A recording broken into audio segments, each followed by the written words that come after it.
ustedes saben, estamos pues abordando los temas del proceso electoral 2018 y ya se acerca el día de la elección.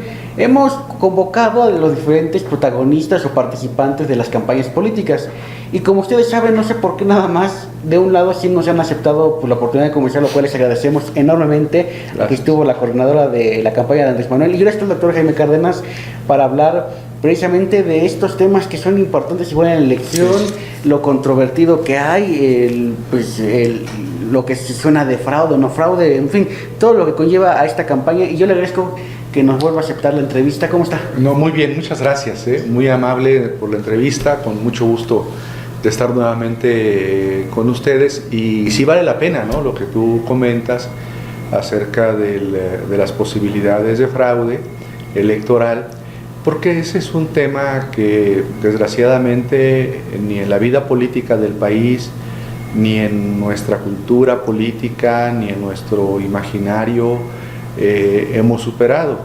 Los mexicanos, aún con todas las reformas electorales de los últimos años, aún con la integración, la creación del IFE primero, del INE, del Tribunal Electoral, seguimos pensando que existen en muchos procesos electorales fraudes, porque pues lo observamos,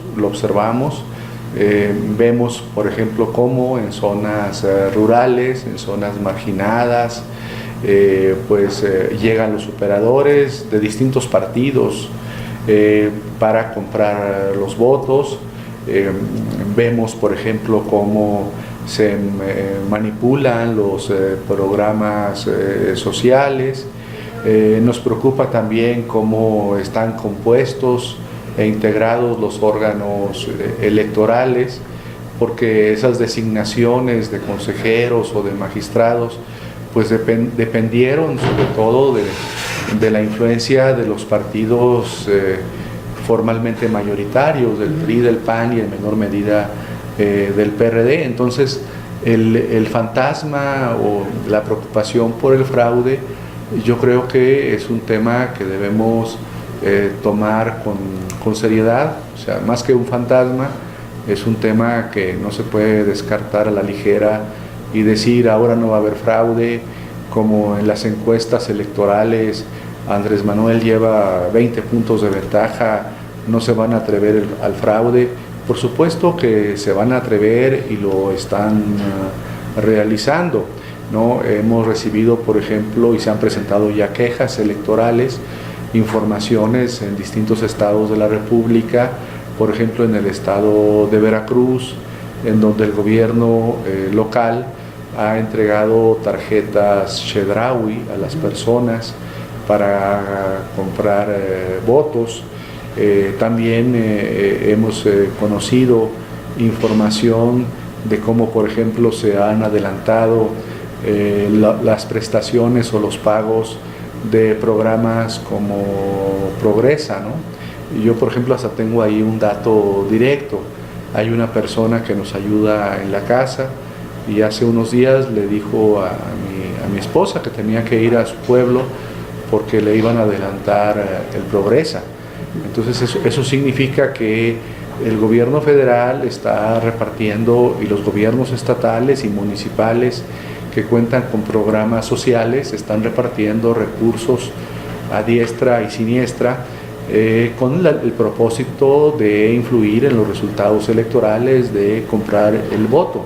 Aquí simplemente en la Ciudad de México nosotros como citadinos hemos visto, por ejemplo, el manejo que han querido hacer del Fondo de la Reconstrucción para la ciudad, de los millones de pesos, como 3 diputados de la Asamblea se apoderaron, ¿no?, o se quisieron apoderar de esos recursos, seguramente para emplearlos con fines electorales. Entonces sí hay una preocupación por el tema del fraude, de la compra del voto.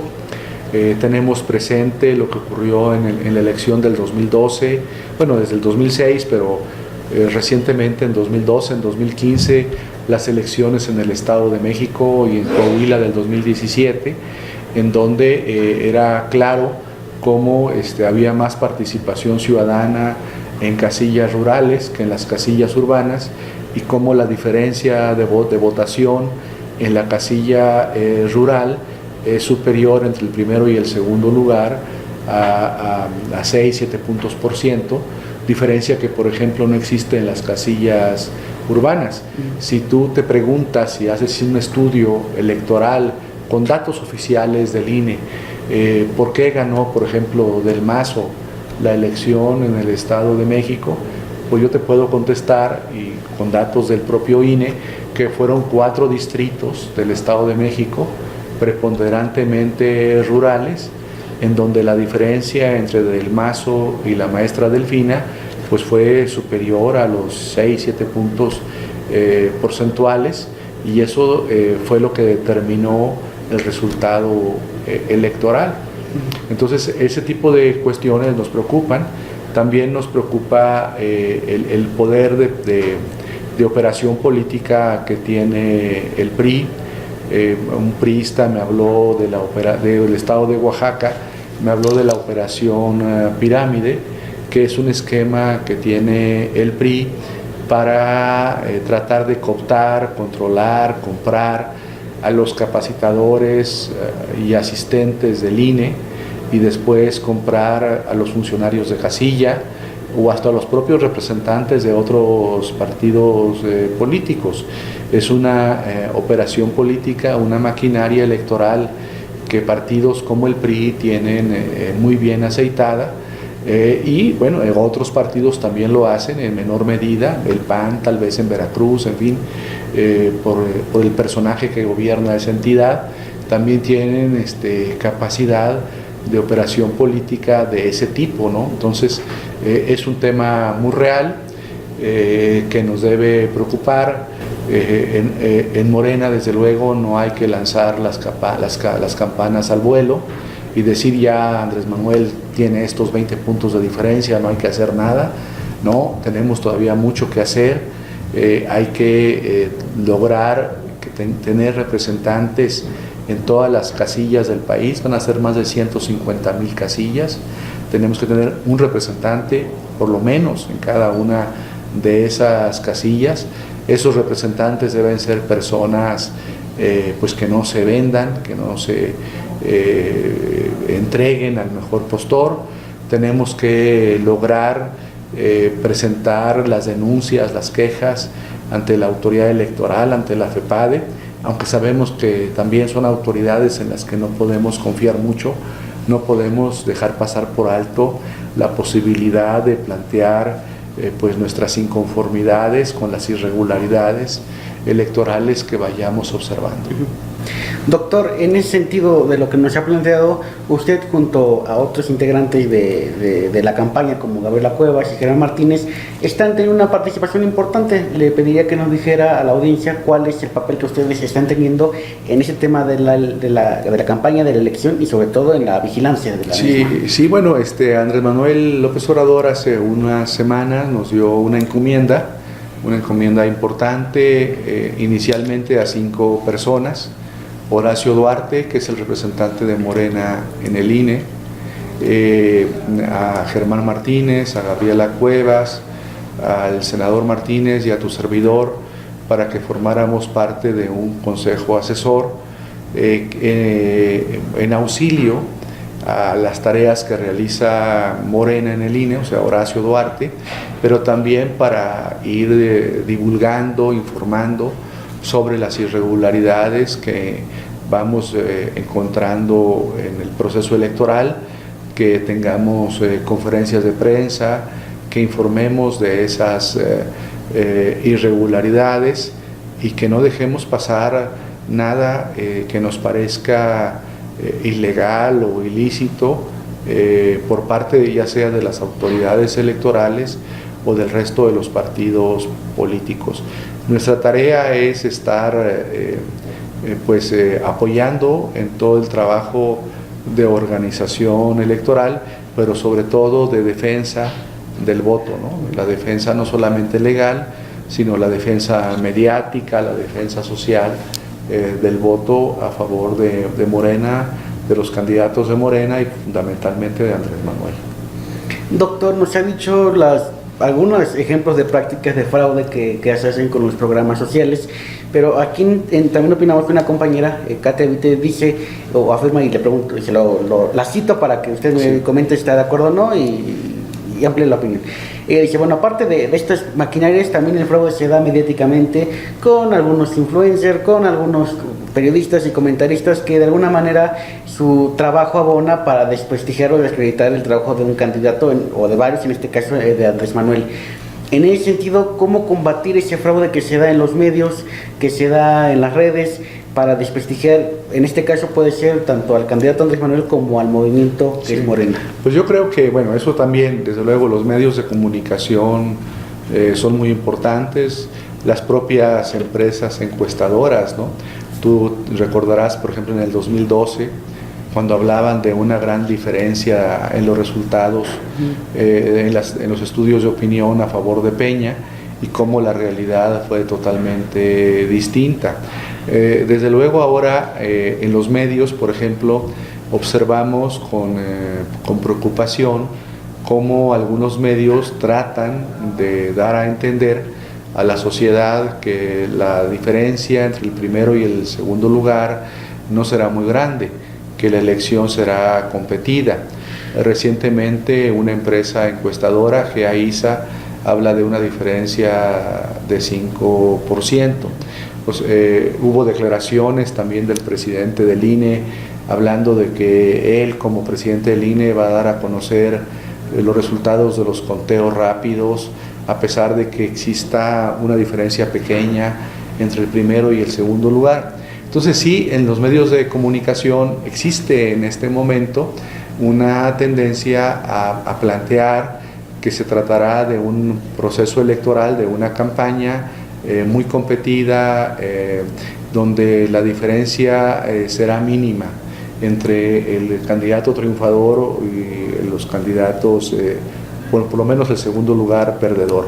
¿Y por qué quieren hacer ver este tipo de... por qué quieren dar a transmitir? ¿Por qué quieren transmitir este mensaje? Bueno, porque están seguramente también pensando en la segunda parte de la estrategia. Una parte de la estrategia, bueno, tendría varias partes o varias formas, ¿no? Una parte de la estrategia es el mecanismo de la compra del voto, es el mecanismo del empleo de programas sociales con fines electorales. Otra parte de la estrategia es el papel de los medios de comunicación para dar a entender a la sociedad de que se tratará de una competencia muy reñida, muy cercana. Y la tercera parte de la estrategia es estrictamente jurídica. ¿Por qué es tan importante esto de decir para el sistema, para los partidos del sistema, para el PRI y el PAN, que la diferencia entre Andrés Manuel y los otros candidatos será alrededor del 5% o inferior al 5%?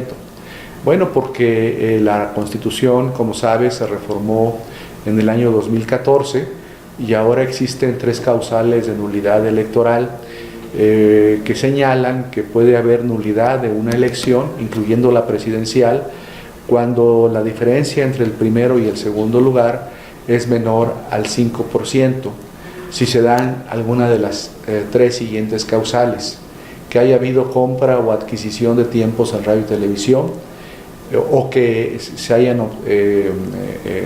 intervenido o se hayan empleado recursos de procedencia ilícita. Ilícita significa no solamente del crimen organizado, ilícita puede ser una empresa o una persona moral que aporta una campaña o algún recurso del extranjero. Para la ley electoral esa es una aportación ilícita. Y la tercera, que exista un rebase de topes en el gasto de campaña.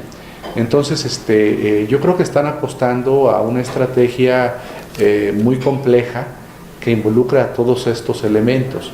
No solamente comprar los votos, no solamente tener control sobre los representantes de casilla o los funcionarios de casilla, sino también tratar de aparentar o de transmitir en los medios un mensaje que no se corresponde con la realidad y decir que el escenario será como el del 2006, con una elección competida, para que si la elección es competida y los resultados entre el primero y el segundo lugar son cercanos, existan muchas posibilidades legales de anular la elección presidencial.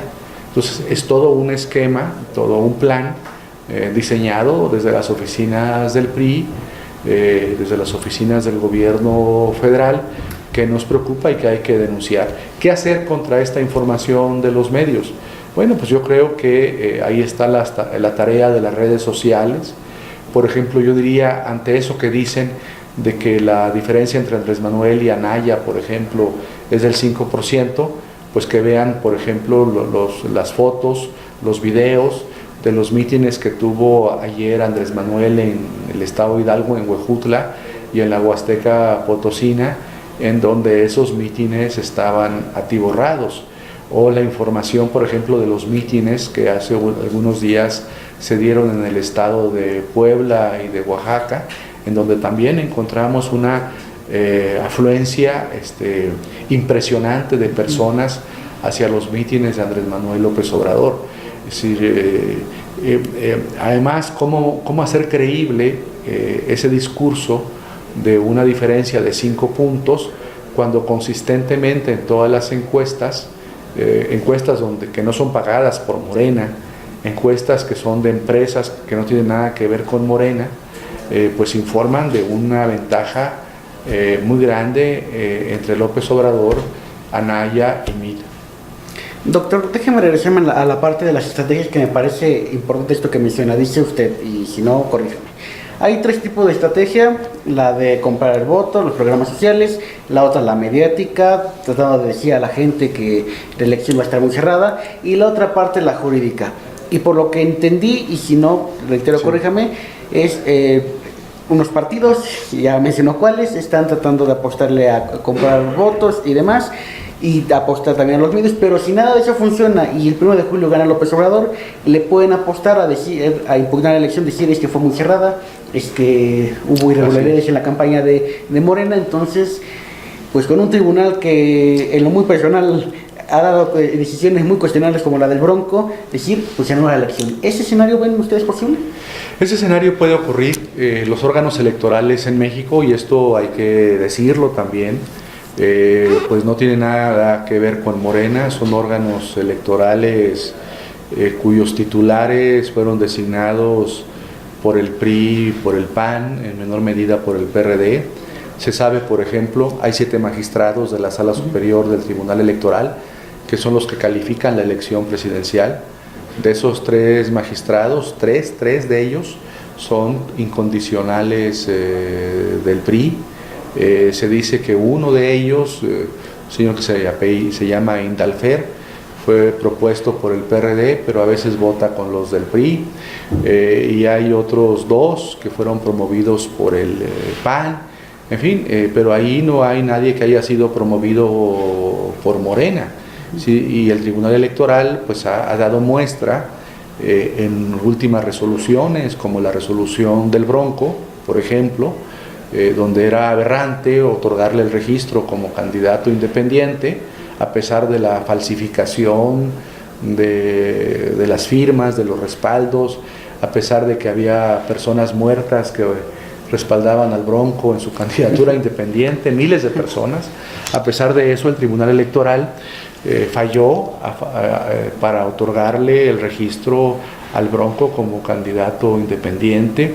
Recordemos también el papel tan nefasto que tuvo el Tribunal Electoral en las elecciones del estado de Coahuila de 2017 o del estado de México. Entonces no es un tribunal para nada confiable. Y si hablamos del Consejo General del INE, pues también ahí existe una mayoría de consejeros que fueron nombrados, propuestos por el PRI, algunos propuestos por el PAN, 2 creo que propuso el PRD de los 11.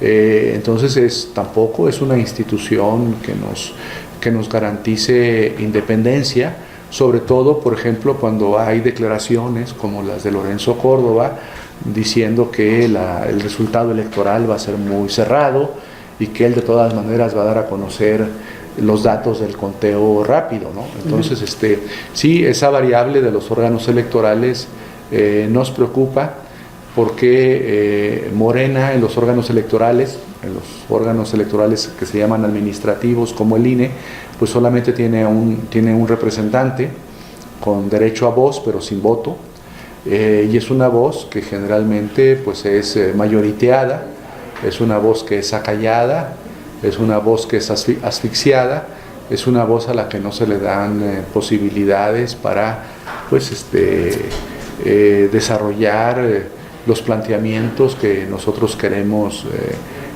hacer llegar ante las instancias electorales. Entonces Morena no tiene de su lado a los órganos electorales, Morena no tiene de su lado a los medios de comunicación electrónica. Morena, ¿qué tiene de su lado? Morena tiene de su lado a un sector enorme de la población mexicana que desea respaldar y votar por Andrés Manuel López Obrador, y creo que también tenemos una gran influencia en redes sociales, sobre todo para la población, los que se llaman millennials, ¿no? Ahí tenemos, yo creo, mucho respaldo, mucho apoyo, y los usuarios de redes sociales en general están respaldando a Morena. Doctor, ha mencionado lo que ha dicho el consejero presidente del INE, lo cual pues sí hay que atender, ¿no? Porque de alguna manera no se meten en la elección, pero están dando indicios hacia dónde va a eso. ¿Qué opinión le da o qué calificación le da a esa actuación, a esas declaraciones que ha hecho Lorenzo Córdoba? Pues como le dijo Andrés Manuel, muy irresponsables. Yo creo que en este momento ellos deben cuidar su papel arbitral, ¿no? Y él no está para hablar de escenarios como si fuera un profesor universitario, ¿no? Tener mucho cuidado con lo que dice, con la boca, porque pues puede poner en riesgo el proceso electoral.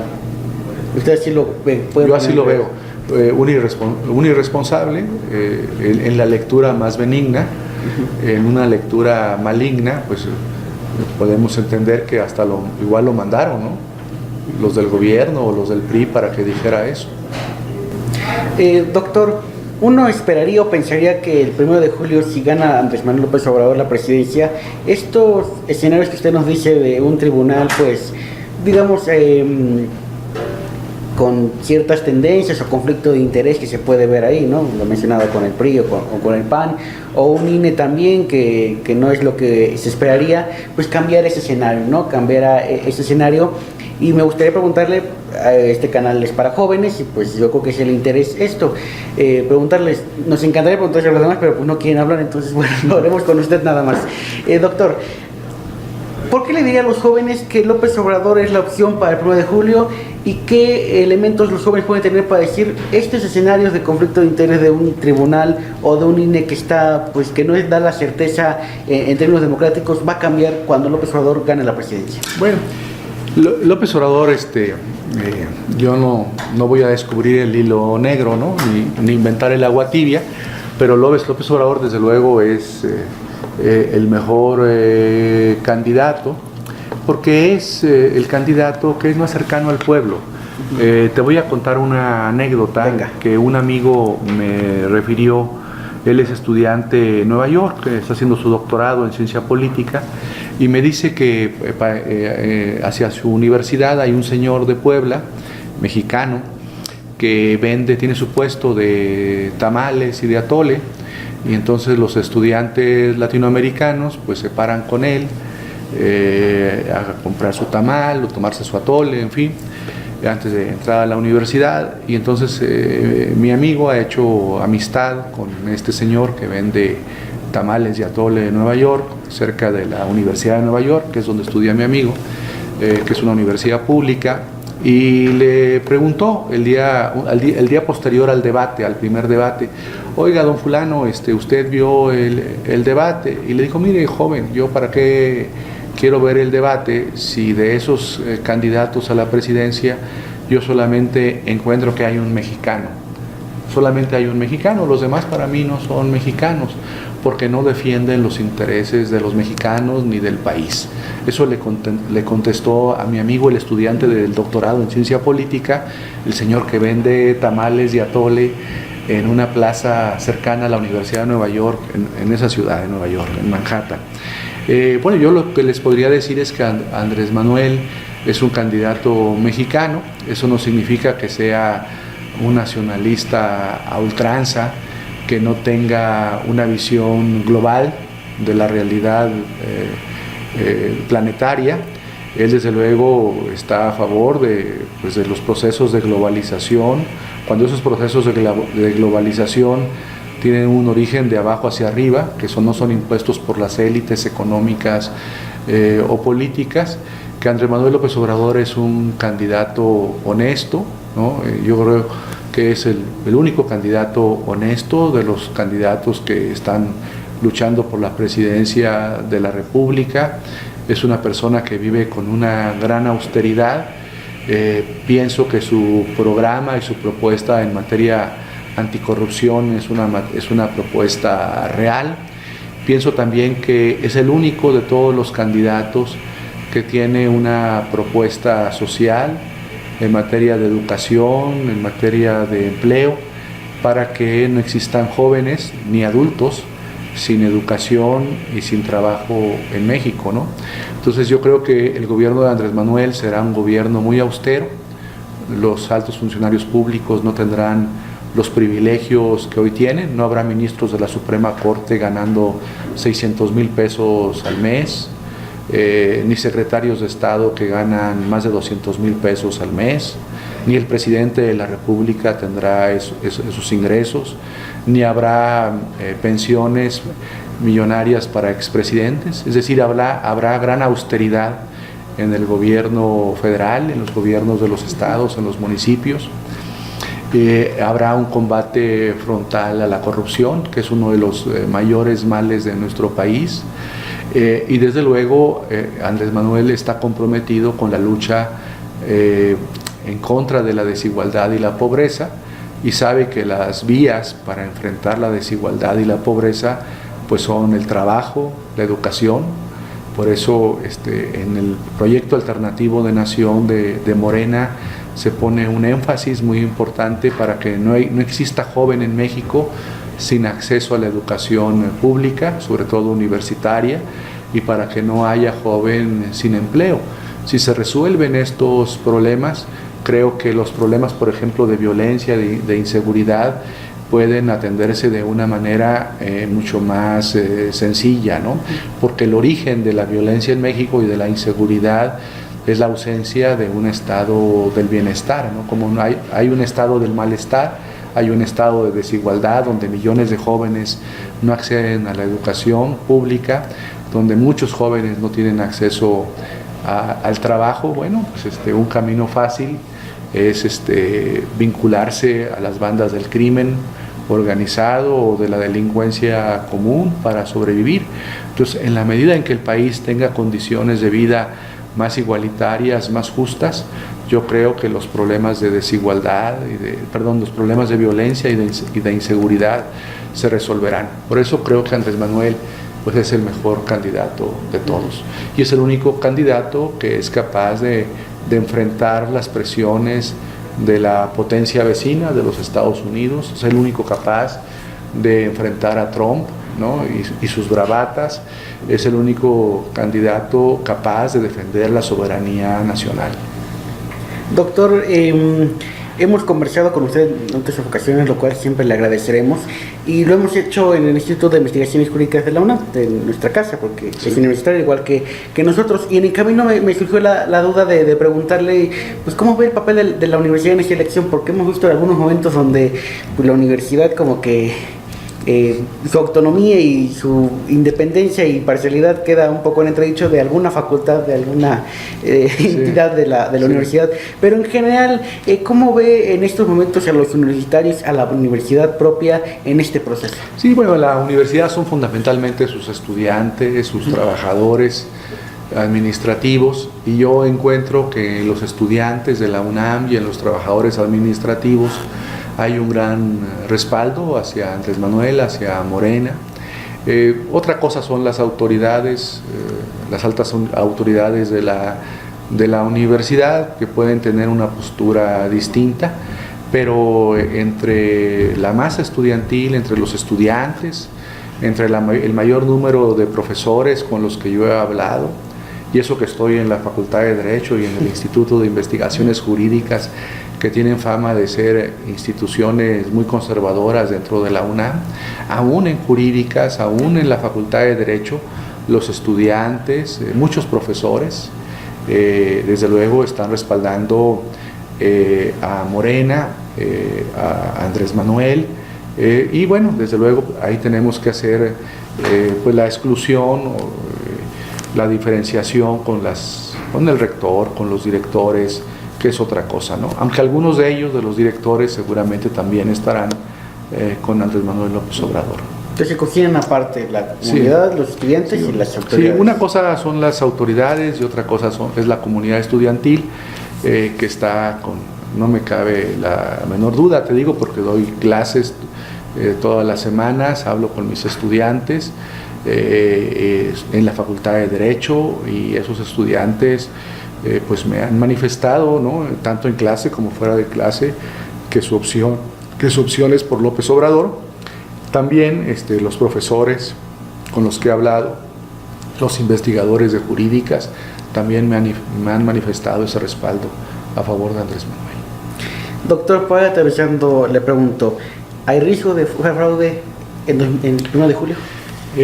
Pienso que esperemos que no, pero no podemos descartarlo, y en Morena debemos estar preparados. En Morena no solamente los dirigentes del partido, sino los militantes, los simpatizantes, los ciudadanos en general, debemos estar preparados para escenarios de fraude, para denunciarlos, para señalarlos, para difundirlos en los medios alternativos de comunicación, como son las redes sociales.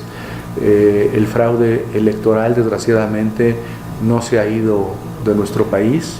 Lo vimos en los procesos electorales locales del 2017, y bueno, hay manifestaciones de fraude electoral en este proceso electoral del 2018. Entonces hay que estar muy atentos para difundir, para pedirle a los ciudadanos que voten en conciencia, que no se vendan por una despensa, por un programa social, que en la mampara electoral todo el mundo es libre, aunque les exijan tomar la foto, que eso es algo muy grave, ¿no?, que las autoridades electorales debieran impedir que las personas entren a la mampara con el celular, porque son los mecanismos de los que se aprovecha el PRI pues para condicionar el voto.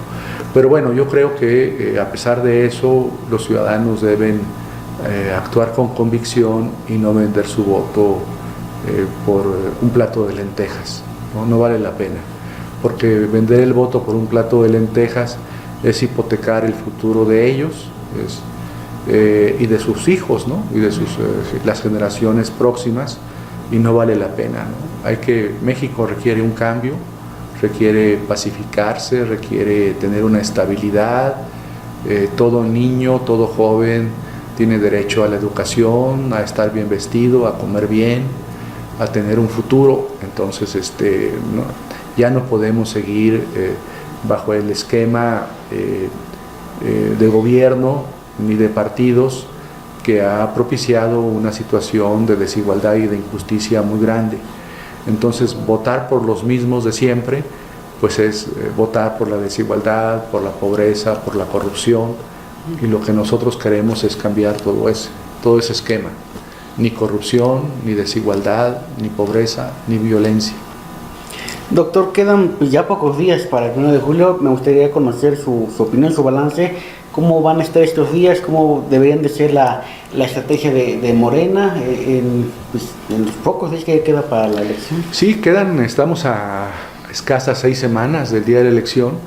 Yo creo que la estrategia de Morena seguirá pues siguiendo adelante, planteando en todos los foros, en todos los mítines, en todos los pueblos, municipios del país, el proyecto alternativo de nación.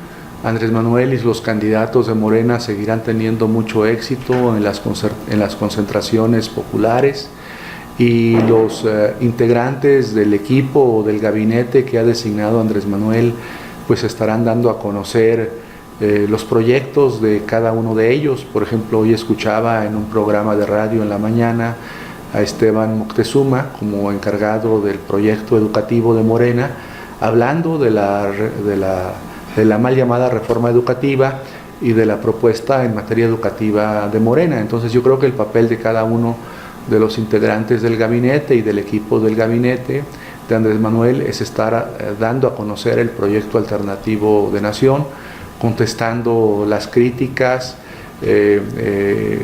fundadas o infundadas de los adversarios y planteando nuestros puntos de vista, ¿no? Y desde luego nosotros, como parte del Consejo Electoral o asesor electoral del que formamos parte, pues estar muy atentos a cualquier señal o irregularidad que observemos y que implique la operación o la variable o el elemento que integra un mecanismo de fraude electoral para denunciarlo. Y hasta ahorita, bueno, nos ha puesto ejemplos, pero hasta ahorita no he visto un caso en particular que tengan que ir a... No, sí se han presentado numerosas quejas. Yo no tengo en este momento así una lista de todas las quejas, pero si tú vas a la oficina de Horacio Duarte en el INE, te podrán decir la gran cantidad de quejas y denuncias que hemos presentado tanto en el INE como en la FEPADE, en la Fiscalía Especializada para Delitos Electorales, y son numerosas las quejas y las irregularidades que hemos encontrado, desde desvío de recursos públicos de funcionarios municipales, estatales, ¿no?, que emplean los recursos del gobierno local o municipal para hacer proselitismo a favor de sus partidos, hasta la entrega de despensas. Se ha denunciado lo de los grandes programas sociales, ¿no?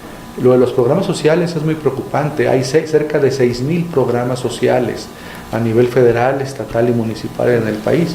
Imagínate lo que se puede hacer con 6,000 programas sociales para condicionar el voto de los mexicanos. Esto ha sido denunciado por Morena. También declaraciones, por ejemplo, irresponsables como las de Lorenzo Córdoba, pues han sido contestadas por el propio Andrés Manuel López Obrador. Es decir, sí hay una actitud no solamente de defensa, sino también proactiva en el planteamiento de estas quejas y denuncias. Entonces, no estamos con los brazos cruzados. Claro, nos ha dicho en esta parte de que pues vayan, no van a estar con los brazos cruzados, que no van a confiarse de alguna manera, y también nos dice, bueno, es que sí ha habido casos, entonces pues con estos escenarios se ve complejo el proceso. Sí, bueno, ellos van en estas 6 semanas, el gobierno federal, los gobiernos estatales, los gobiernos municipales, el PRI y el PAN van a tratar de hacer todo para pues tratar de convencer a la población de que el resultado va a ser muy cerrado, ¿no?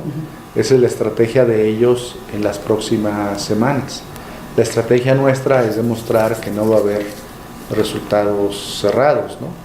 Entonces tenemos que tener encuestas propias, tenemos que viralizar en las redes sociales todos los mítines de Andrés Manuel y de los candidatos de Morena para que la sociedad se dé cuenta el gran respaldo popular, el gran apoyo popular que recibe Andrés Manuel en todo el país.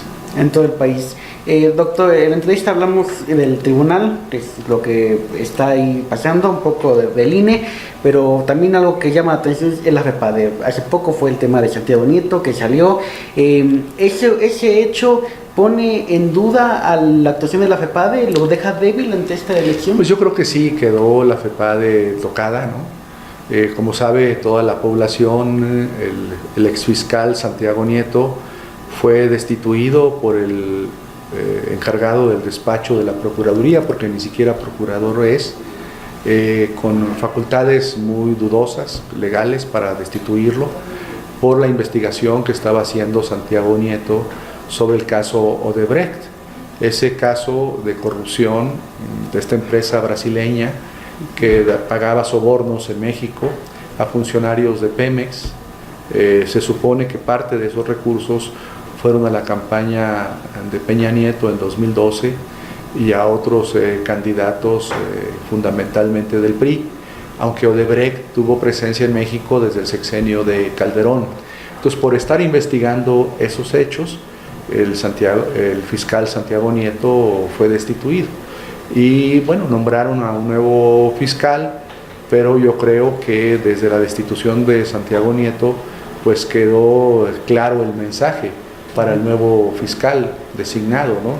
Tú no puedes hacer investigaciones de ese tipo, de ese calibre, porque también te vamos a destituir.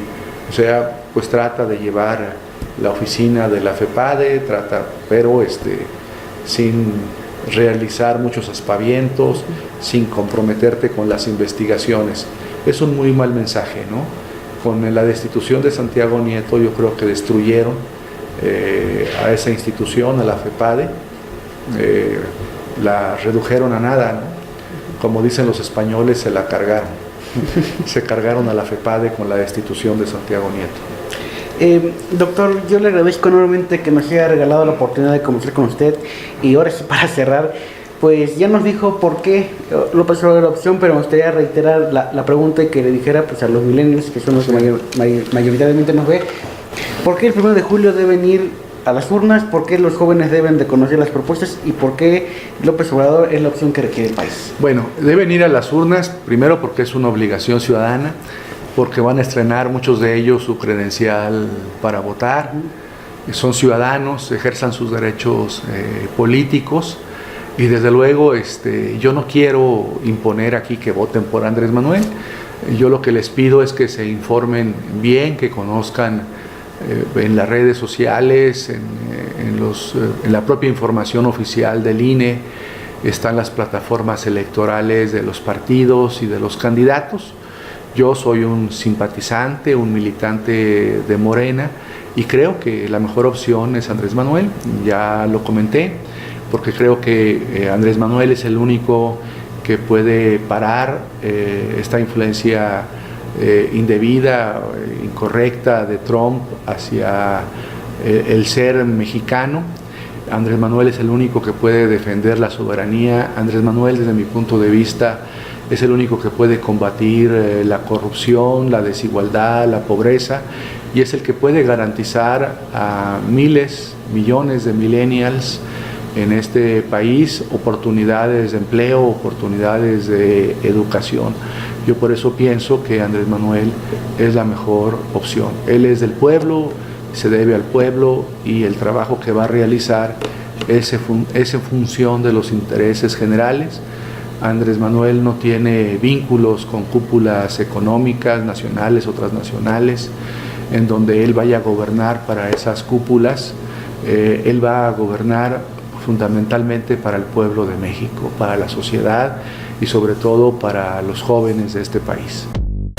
Esto es Después de la Noticia, el espacio de También Opinamos, donde entrevistamos a los protagonistas y analistas de la información para entender los sucesos de México y el mundo.